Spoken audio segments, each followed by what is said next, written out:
right, everybody. Welcome to another episode of We Make Things. I'm here with my guest, very esteemed guest, Cindy Gallop, the founder and CEO of Make Love Not Porn. Cindy, thank you so much for being here. It's a pleasure. So you've had, it's so exciting to talk to you because you've had so many different paths and cool aspects of your career. For people who don't know you, on a high level, kind of what's been your career path?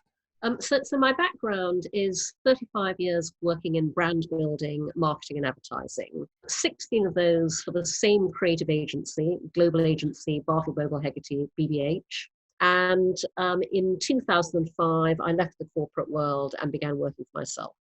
Obviously, being such an illustrious career in advertising, like what is something that you've held fast to create great content? What we used to say at BBH was, we don't sell, we make people want to buy. And that absolutely informs all of my work. I don't sell, I make people want to buy. And what I mean by that is the way to make anything happen, the way to make people do what you would like them to do is to move them emotionally. To be really great at advertising and to produce the business results that everything in advertising is focused on, you need to combine extremely ingenious strategy with highly creative execution to achieve the emotional engagement I'm talking about.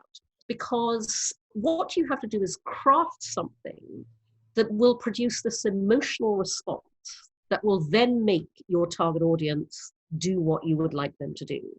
And you do not achieve that by telling them to do it. You create something that makes them feel they want to do it.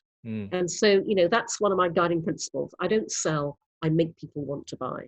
A lot of the content I make is for B2B. And, even in that, in business to business, there's a lot of emotional aspects, but B2C, which is you've had so much experience in, even more so, right? But although I would just say, Kuang, as somebody who's worked on a lot of B2B business, exactly the same principles apply in B2B. People make the mistake of thinking that business is not emotional. Business is one of the most emotional worlds you can operate in. Sure. And, people who work in business are human beings and they are equally susceptible to the same emotional levers.